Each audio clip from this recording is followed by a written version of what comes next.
रजनी पाटिल जी, असगर करबलाई जी, कमर अली खान जी, गुलाम रज़ा जी, मनोज यादव जी, यूसुफ अली जी, Congress party के हमारे प्यारे कार्यकर्ता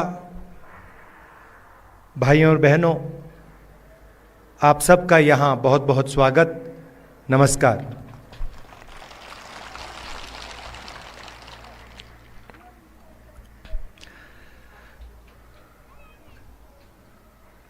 कुछ महीने पहले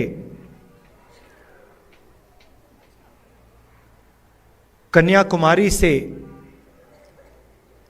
हम कश्मीर तक चले थे।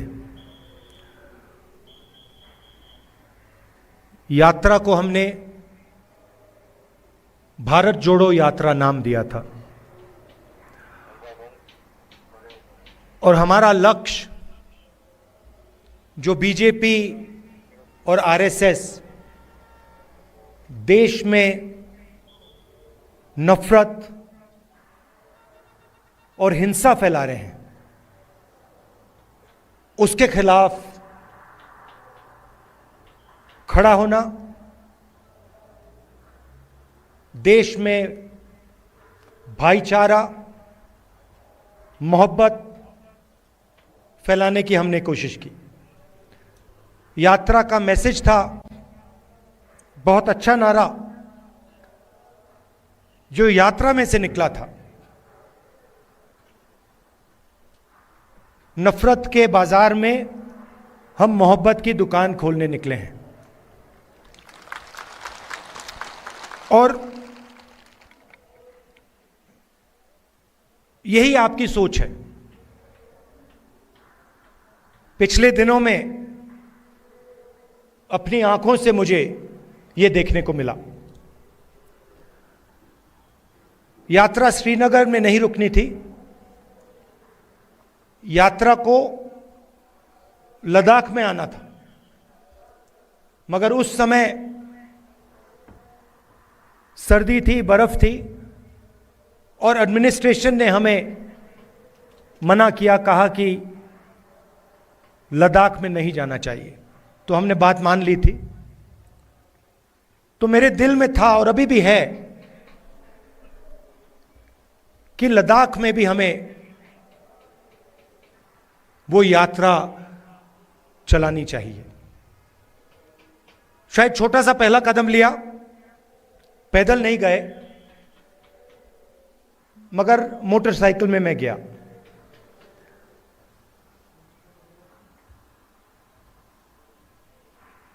और लद्दाख के कोने कोने में मैं गया, लोगों से बात की, गरीब लोगों से, माताओं बहनों से, युवाओं से, और जो आपके दिल में है उसको समझने की कोशिश की। दूसरे नेता हैं, वो अपनी मन की बात करते हैं। मैंने सोचा मैं आपकी मन की बात सुनूं।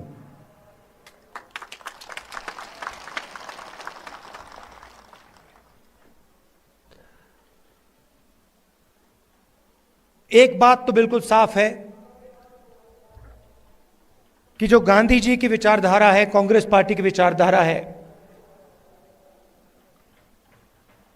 वो लद्दाख के खून में और डीएनए में है।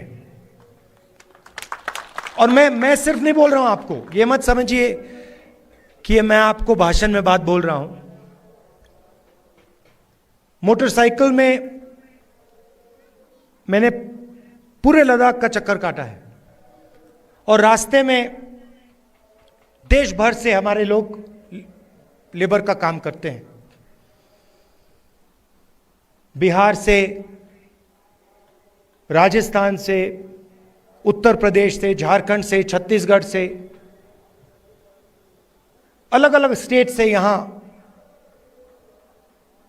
लोग सड़क बनाने, लेबर का काम करते हैं। और मैंने जानबूझ के इनसे सवाल पूछा। मैंने इनसे पूछा, देखिए आप यहां सर्दी में काम कर रहे हो,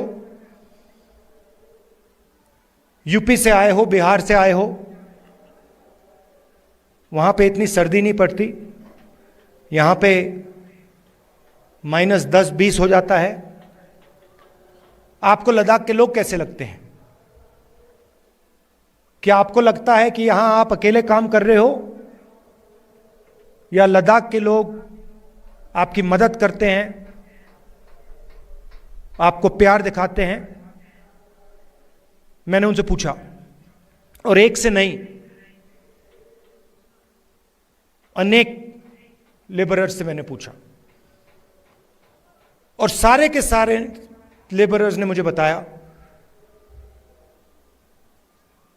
कि हम अपने घर से हजारों किलोमीटर दूर हैं, हमारा परिवार यूपी में है, बिहार में है, मगर लद्दाख में हमें ऐसा लगता है कि हमारा दूसरा घर है।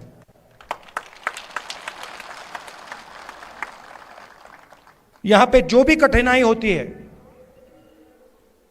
पत्थर गिर जाते हैं, चोट लग जाती है, सर्दी होती है, भूख लग जाती है, लद्दाख के लोग हमारी मदद करते हैं, और जब भी हम उनके पास मदद के लिए जाते हैं, वो एकदम हमारी मदद करते हैं। तो ये आपके डीएनए में है। आप एक साथ इज्जत के साथ बिना नफरत के रहते हो, और जो कांग्रेस पार्टी विचारधारा है वो आपके दिल के अंदर है। तो इस दौरे में आपने मुझे क्या बताया? सबसे पहले आपने बोला कि जो आपका रिप्रेजेंटेशन होना चाहिए, जो आपकी राजनीतिक आवाज होनी चाहिए, जो आपके लोकल गवर्नमेंट्स के लीडर होने चाहिए, वो आवाज आपकी दबाई जा रही है। आप जरूर यूनियन टेरिटरी बने, मगर आपके जो हक हैं, आपके जो अधिकार हैं, वो आपको नहीं मिल रहे हैं। ये आपने पहली बात बोली। दूसरी बात आपने बोली कि जो रोजगार के वायदे आपसे किए गए थे, वो वायदे झूठे थे, और लद्दाख के कोने कोने में अगर किसी भी युवा से बात की जाए, वो आपको कहेगा कि लद्दाख बेरोजगारी का एपिसेंटर है।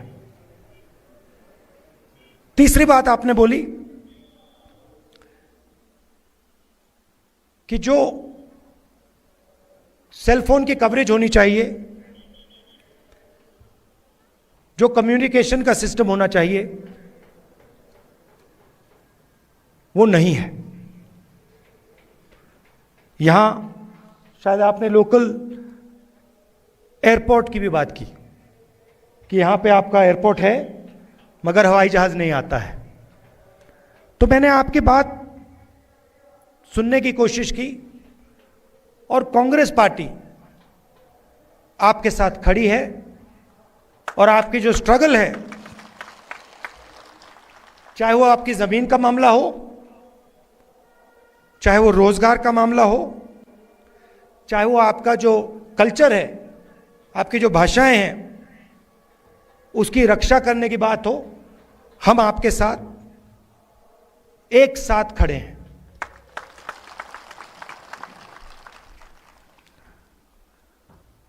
यहां पे सब लोग जानते हैं कि बहुत सारे नेचुरल रिसोर्सेज हैं। 21वीं सदी में सोलर एनर्जी की बात की जाती है, और लद्दाख में सोलर एनर्जी की कोई कमी नहीं है। बीजेपी के लोग ये जानते हैं, समझते हैं कि अगर आपको रिप्रेजेंटेशन दिया जाए तो फिर वो आपसे आपकी जमीन नहीं छीन पाएगी। मामला जमीन का है। और बीजेपी के लोग जो आपकी जमीन है आपसे लेना चाहते हैं। अदानी जी के बड़े बड़े प्रोजेक्ट्स यहां लगाना चाहते हैं और उन प्रोजेक्ट्स का फायदा आपको नहीं दिलवाना चाहते हैं। हम ये कभी होने नहीं देंगे।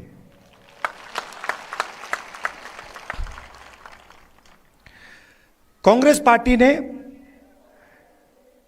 जो ले की एपेक्स बॉडी है और कारगिल डेमोक्रेटिक अलायंस जो है और इनकी जो डिमांड्स हैं उनका हमने पूरा समर्थन किया है।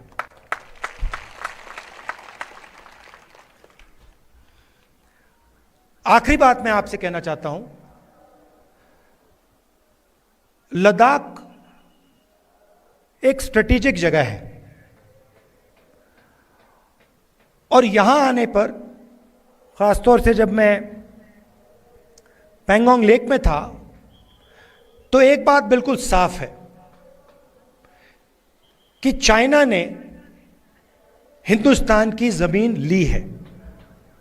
हजारों किलोमीटर जमीन हिंदुस्तान की चाइना ने हमसे छीनी है। और दुख की बात है कि हिंदुस्तान के प्रधानमंत्री ने ऑपोजिशन की मीटिंग में कहा कि हिंदुस्तान का 1 इंच किसी ने नहीं लिया है। यह सरासर झूठ है।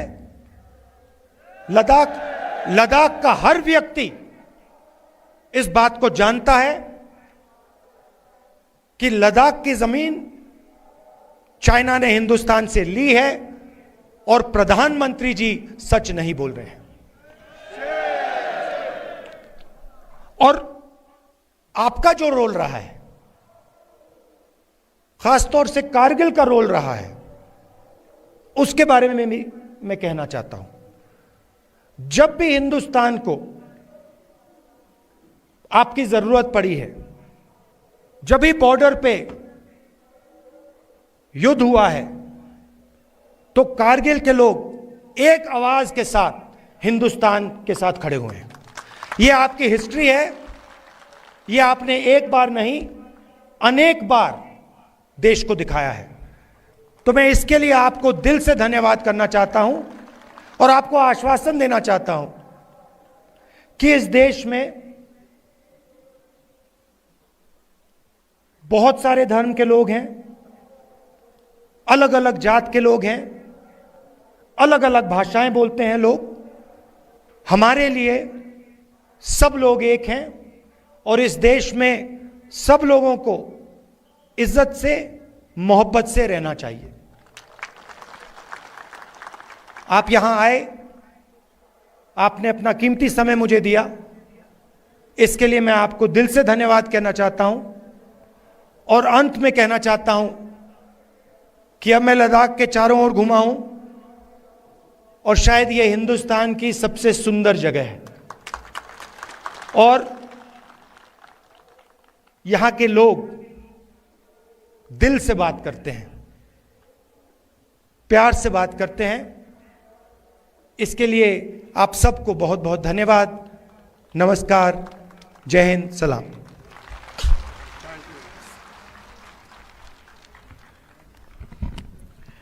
अभी आपसे राहुल गांधी जी मुखातब हुए थे और उन्होंने बता दी वो करगिल के आवाम को, करगिल में रहने वालों को और इनकी कुर्बानियों को हमेशा याद करेंगे। और हिंदुस्तान के सबसे बड़े ऐवान, सबसे बड़े हाउस में करगिल की आवाज़ बन के, लद्दाख की आवाज़ बन के, न सिर्फ वो खुद बल्कि उन्होंने ये वादा दिलाया कि पूरे कांग्रेस के लोग आपकी आवाज़ बन के आपके हुकूक के लिए आवाज़ उठाते रहेंगे।